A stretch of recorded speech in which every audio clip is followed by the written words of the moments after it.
Cabinet meeting ಮಾಡಿದ್ದೀವಿ. Mysuru ಡಿವಿಷನ್ನಲ್ಲಿ cabinet meeting ಮಾಡಿದ್ದೀವಿ. ಇವತ್ತು ಬೆಂಗಳೂರು ಡಿವಿಷನ್ನಲ್ಲಿ ಕ್ಯಾಬಿನೆಟ್ ಮೀಟಿಂಗ್ ಮಾಡ್ತಾ ಇದ್ದೀವಿ. ಇನ್ನು ಸ್ವಲ್ಪ ದಿನ ಆದಮೇಲೆ ಗುಲ್ಬರ್ಗ ಬೆಳಗಾವಿ ಡಿವಿಷನ್ನಲ್ಲೂ ಕೂಡ ಕ್ಯಾಬಿನೆಟ್ ಮೀಟಿಂಗ್ ಮಾಡ್ತೀವಿ. ಅದು ಬಿಜಾಪುರದಲ್ಲಿ ಮಾಡಬೇಕು ಅಂತೇಳಿ ಈಗಾಗಲೇ ಸಲಹೆ ಬಂದಿದೆ. ಅಲ್ಲಿ ಮಾಡ್ತೀವಿ ಬಿಜಾಪುರ. ನಂದಿ ಬೆಟ್ಟದಲ್ಲಿ ಇವತ್ತು ಬೆಂಗಳೂರು ಡಿವಿಷನ್ನು ಕ್ಯಾಬಿನೆಟ್ ಮೀಟಿಂಗು ಬರೀ ಚಿಕ್ಕಬಳ್ಳಾಪುರ, ಕೋಲಾರ, ಬೆಂಗಳೂರು ರೂರಲ್ ಅಲ್ಲ, ಬೆಂಗಳೂರು ಡಿವಿಷನ್, ರೆವಿನ್ಯೂ ಡಿವಿಷನ್. ಈ ಭಾಗದ ಜನದ ಏನಾದರೂ ನಿರೀಕ್ಷೆಗಳು ಸರ್? ನೋಡಪ್ಪ, ಕ್ಯಾಬಿನೆಟ್ನಲ್ಲಿ ನಾವು ಏನು ಹೇಳಿದ್ದೀವಿ ಅಲ್ಲ, ಬಜೆಟ್ನಲ್ಲಿ ಏನು ಹೇಳಿದ್ದೀವಿ, ಆ ಬಜೆಟ್ನ ಕಾರ್ಯಕ್ರಮಗಳನ್ನು ಇಲ್ಲಿ ಮಾಡ್ತೀವಿ. ಸಣ್ಣ ಪುಟ್ಟ ಬೇಡಿಕೆ ಕೆಲಸಗಳಿದ್ರೆ ಈ ಜಿಲ್ಲೆಗಳಲ್ಲಿ ಮಾಡ್ಕೊಡ್ತೀವಿ. ಸರ್, ತಾವು DCM ಅವರಿಂದ ಶಕ್ತಿ ಪ್ರದರ್ಶನ, ಒಗ್ಗಟ್ಟಿನ ಪ್ರದರ್ಶನ ಮಾಡಿದ್ರೆ, ಆದ್ರೂ ಕೂಡ ಬಿಜೆಪಿ ಅವರು ನಂಬ್ತಾ ಇಲ್ಲ. ಸೆಪ್ಟೆಂಬರ್ ಅಲ್ಲಿ ಚೇಂಜ್ ಮಾಡ್ತೀರಿ ಅಂತ ಪದೇ ಪದೇ ಹೇಳ್ತಾರೆ. ಬಿಜೆಪಿ ಅವರು ಯಾರು ನಂಬಲ್ಲ, ನೀವೇ ನಂಬಲ್ಲ. ಬಿಜೆಪಿ ಅವರು ನಂಬೋದೇ ಇಲ್ಲ. ಅವರು ಯಾವಾಗಲೂ ಸುಳ್ಳು ಮಾತ್ರ ನಂಬ್ಕೊಳ್ಳೋದು, ಸತ್ಯ ಯಾವತ್ತೂ ನಂಬಲ್ಲ, ನೀನು ನಂಬಲ್ಲ. ಅದರಿಂದ ಬಿಜೆಪಿ ಅವರು ಏನ್ ಹೇಳ್ತಾರೆ ಅನ್ನೋದು, ಅವರು ಸುಳ್ಳು ಹೇಳೋದ್ರಲ್ಲಿ ನಿಶೀಮರು, ಬರೀ ಸುಳ್ಳೆ ಹೇಳೋದು. ಅವರು ಸತ್ಯ ಹೇಳೋದು ಗೊತ್ತೇ ಇಲ್ಲ ಅವರಿಗೆ. ಅದರಿಂದ ಅವ್ರು ನಂಬ್ತಾರ ಬಿಡ್ತಾರ ನಮಗೆ ಗೊತ್ತಿಲ್ಲ. ನಾವು ಎಲ್ಲ ಒಟ್ಟಾಗಿದ್ದೀವಿ. ನಮ್ಮ ಸರ್ಕಾರ ಈಗಾಗಲೇ ನಾನು ಮೈಸೂರಿನಲ್ಲಿ ಹೇಳಿದ್ದೀನಿ, 5 ವರ್ಷ ನಾವೇ ಅಧಿಕಾರದಲ್ಲಿ ಇರ್ತೀವಿ. ಕಲ್ಲು ಬಂಡೆ ಥರ ಇರ್ತದೆ ನಮ್ಮ ಸರ್ಕಾರ, ಗಟ್ಟಿಯಾಗಿ. ಅದರಿಂದ ಅವರು ಹಗಲು ಕನಸು ಕಾಣ್ತಾ ಇದ್ದಾರೆ. ಪಾಪ ಬಿಜೆಪಿಯವರು ಹಗಲು ಕನಸು ಕಾಣ್ತಾ ಇದ್ದಾರೆ.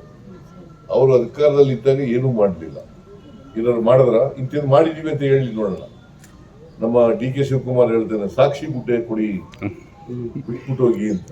ಏನ್ ಸಾಕ್ಷಿ ಗುಡ್ಡೆ ಬಿಟ್ಟು ಹೋಗಿದ್ದಾರೆ ಅವರು? ನೀರಾವರಿ, ಇರಿಗೇಷನ್ನು, ಆಮೇಲೆ ರೂರಲ್ ಡೆವಲಪ್ಮೆಂಟು, PWD, ಆಮೇಲೆ ಎಜುಕೇಶನ್ನು, ಆಮೇಲೆ ಹೆಲ್ತು.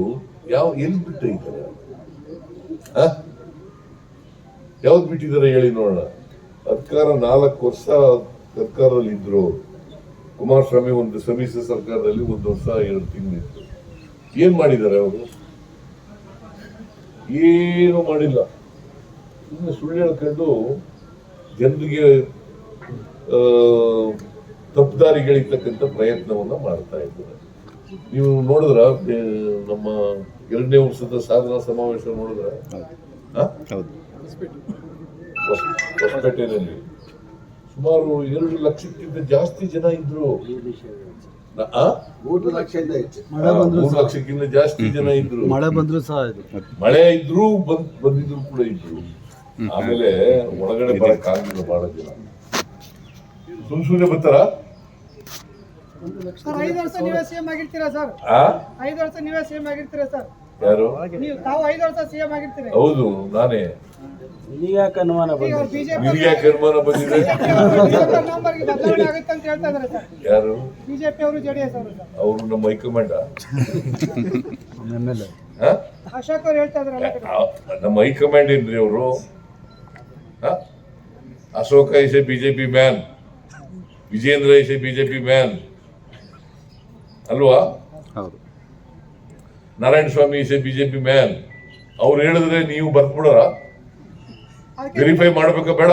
ಅದಕ್ಕೆ ತಮ್ಮನ್ನು ಕೇಳ್ತಾ ಇದೀವಿ ಸರ್. ಅದಕ್ಕೆ ನಾನು ಹೇಳೋದು ಬರೀ ಸರ್, ಜಾತಿ ಸಮೀಕ್ಷೆ ಆಯ್ತಲ್ಲ ಸರ್, ಜಾತಿ ಸಮೀಕ್ಷೆ ಸರಿಯಾಗಿ ಆಗ್ತಿಲ್ಲ. ಅಧಿಕಾರಿಗಳು ಮನೆ ಬಾಗಿಲಿಗೆ ಅಂಟಿಸಿ ಸಮೀಕ್ಷೆ ಮಾಡಲಾಗಿದೆ ಅಂತ ಸರ್ ರುಜುವಾಕ್ ಹೋಗ್ತಿದ್ದಾರೆ ಸರ್. ನೋಡಪ್ಪ, ಒಂದು ವೇಳೆ ನಿಮ್ಗೆ ಆ ಥರ ಇದ್ರೆ ಆನ್ಲೈನ್ ಮೇಲೆ ಮಾಡಿ.